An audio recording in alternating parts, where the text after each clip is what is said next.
वाली बहू। हाय रब्बा, अरे नास पीटी, पसीने बहा बहा के पूरे घर में पसीने की बाढ़ को बुलावा दिया है तूने। अरे तो मैं क्या करूं माँ जी, आप ही बताओ। अरे भगवान से गुहार लगाओ के उठा ले मुझे। ये कहानी है अक्षरा की, जिसे शादी के पहले से बहुत पसीना आता है, फिर चाहे वो गर्मी हो या बरसात हो या फिर ठंड हो, शादी तो जैसे तैसे हो जाती है। अक्षरा के पति रणवीर को ये बात पता नहीं होती कि अक्षरा को इतना ज्यादा पसीना आता है, और ना ही उसकी सास कौशल्या और ससुर ब्रिजमोहन को पता था। लेकिन वक्त के साथ साथ कुछ ही दिनों में अक्षरा के पसीने से सभी को काफी दिक्कत होने लगती है। तो चलिए होते हैं रूबरू इस पसीने वाली बहू से। बहू, अरे ओ अक्षरा बहू, कहाँ मर गई? क्या हुआ माँ जी, बोलिए। अक्षरा पसीने से लदी हुई थी और उससे बहुत ज्यादा गंदी बदबू आ रही थी, जिससे सभी अपने नाक पर हाथ रख लेते हैं। हाय रब्बा, इतनी गंदी बदबू तो गटर की भी नहीं आती। सीरियसली यार अक्षरा, तुम्हारे पसीने की बदबू दूर दूर तक आ रही है। तो मैं किसी बर्फीले इग्लू में बैठकर खाना नहीं बना रही हूँ। इतनी गर्मी है, 2 मिनट गैस के सामने खड़े रहो तो पूरा पसीने से नहा लेते हो आप। इतनी भयंकर गर्मी है, अगर इतनी प्रॉब्लम है तो लगा लो ना रसोई में भी एसी। हाँ लगा लेते हैं। वैसे भी तेरे मायके वालों ने हमें ट्रक भर के नोटों की गड्डी जो दी है, हैं? क्या बात करती है? मैं भी चूल्हा चौका कर चुकी हूँ, लेकिन इतना पसीना मुझे तो कभी नहीं आया। ऐसे ही एक दिन कौशल्या देखती है कि खाना बनाते समय अक्षरा के माथे का पसीना टपक कर कढ़ाई में गिर रहा है।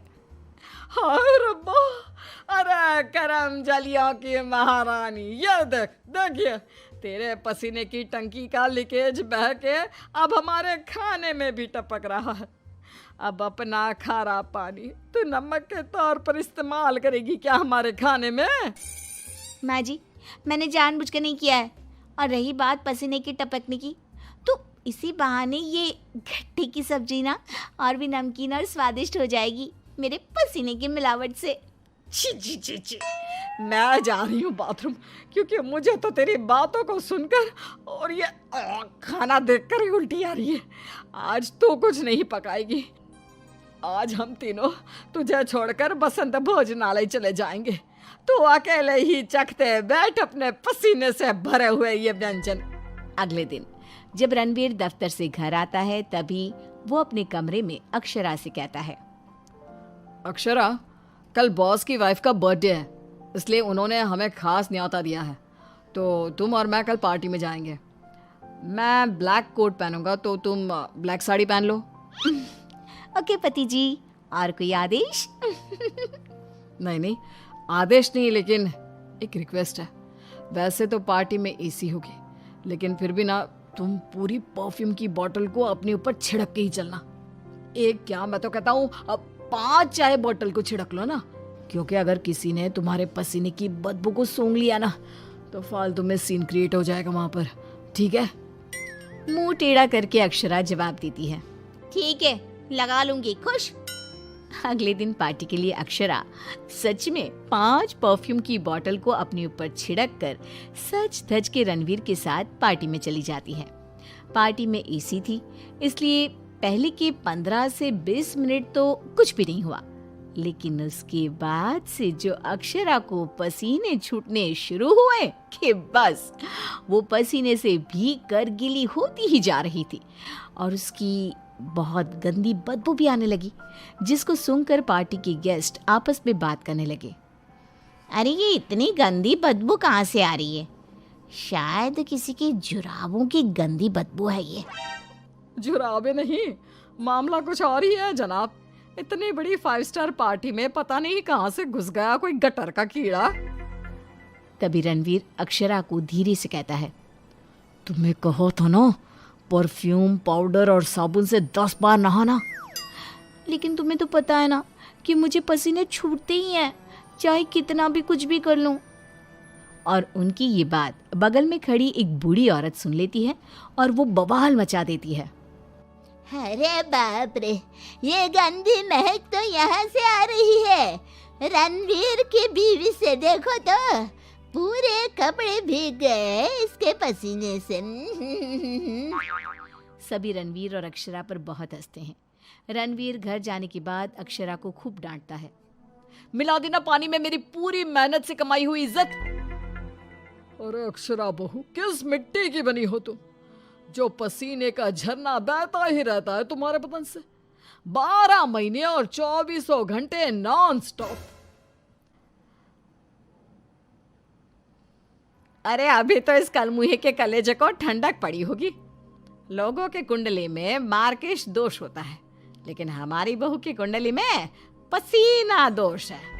अक्षरा को अपने ससुराल वालों की बातें सुनकर बहुत बुरा लगता है, लेकिन फिर भी वो कुछ नहीं कहती और अपने पसीने बहने को अपनी गलती मानकर चुप रह जाती है। दिन बीतते जाते हैं, गर्मी का प्रकोप बढ़ते जाता है और अक्षरा के लिए गर्मी और भी बड़ी मुसीबत बन जाती है। उसे पसीने से पूरे हाथ, पांव, गले, चेहरे और बदन पर घमौरियां आ जाती है, जिसके कारण उसे खूब जलन महसूस होती है। बहुत जलन हो रही है। माँ जी ने एसी का रिमोट भी छुपा के रखा है, इसलिए ताकि मैं एसी ना लगाऊं और बिजली का बिल बच जाए। मम्मी जी, बहुत आग लग रही है।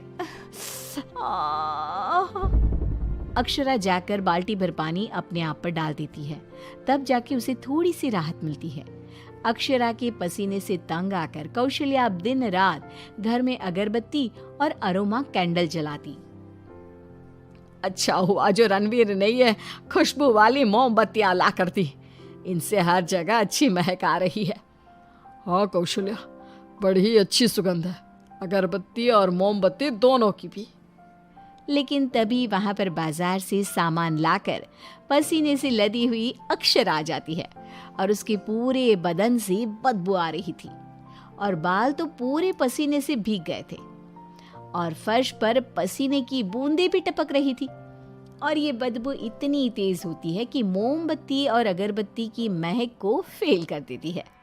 हाय रब्बा, आ गई करम जली। इसके बदन के पसीने ने तो इतनी महंगी सुगंध वाली मोमबत्ती और अगरबत्ती के खुशबू के दांत भी इकट्ठे कर दिए। बाहर इतनी भीषण गर्मी है मम्मी जी, ऐसा लग रहा है मानो हम किसी ओवन में बंद हो गए हो और केक की तरह बेक हो रहे हो। उफ। दिन ब दिन अक्षरा का पसीना दुश्वार कर देता है सबका जीना। कभी वो सोते समय पूरे बेड के साथ साथ साइड में रखे हुए रणवीर की इम्पोर्टेंट फाइल्स को अपने पसीने से भिगा देती, तो कभी वो गर्मी से अपने बालों में हुए जुओं को गलती से खाने में मिला देती। हाय रब्बा, आज तो हद ही हो गई, खाने में जुए। अक्षरा बस बहुत हुआ, अब और नहीं। अब तुम सीधा अपना बैग पैक करो और अपने मायके शिफ्ट हो जाओ। बिल्कुल सही कह रहा है रणवीर, हमें नहीं चाहिए ऐसी पसीने वाली बहू। अक्षरा रोने लगती है और कहती है, ठीक है मैं चली जाती हूँ, फिर कभी इस घर की दहलीज पार नहीं करूंगी, बाय। अक्षरा रोंदी सूरत लिए घर से निकल जाती है। शाम में जब रणवीर अक्षरा के मायके फोन लगाता है, तब उसे पता चलता है कि अक्षरा तो अब तक घर गई ही नहीं। इस बात को सुनकर रणवीर, कौशल्या और ब्रिजमोहन तीनों डर जाते हैं और चिंताग्रस्त हो जाते हैं। हायो रब्बा, अब कहाँ ढूंढे हम अक्षरा बहू को। मुझे एक जगह पता है मम्मी, जब भी अक्षरा का मूड ऑफ होता है तो वो वहीं पर जाकर बैठती है। रणवीर, कौशल्या और ब्रिजमोहन तीनों एक नदी के किनारे जाते हैं, जहां रात के अंधेरे में अक्षरा नदी की साइड की बेंच पर बैठे हुए बिलख बिलख कर रो रही थी। रणवीर तुरंत जाकर अक्षरा के गले लग जाता है और उससे तीनों माफी मांगते हैं। अक्षरा, हमें माफ कर दो, तुम्हें पसीना आना नेचुरल है, लेकिन तुम जानबूझकर नहीं करती हो ये, और हमने तुम्हें गुस्से में क्या क्या नहीं कहा। हाँ अक्षरा बहू, प्लीज माफ कर दे बेटा। तेरे इस पसीने को ना मैं यूं मिनटों में चुटकी बजाकर आयुर्वेदिक और घरेलू उपायों से भगा दूंगी, तू देखना बेटा। हाँ, और अगर उससे भी ना होए तो मेरे पहचान में मेरा एक डॉक्टर दोस्त है, तुम्हारे इस पसीने की तकलीफ का हम सब मिलकर डट कर सामना करेंगे। Thank you. देर से ही सही आप लोगों को मेरा दर्द समझ में तो आया। मैं बहुत लकी हूँ कि मुझे आप जैसे ससुराल वाले मिले। इस तरह ससुराल वाले आयुर्वेदिक उपायों से अक्षरा के पसीने की तकलीफ को मिटा देते हैं और अब उसे मामूली पसीना ही आता है और वो एक सुखी और चैन भरी जिंदगी बिताने लगती है।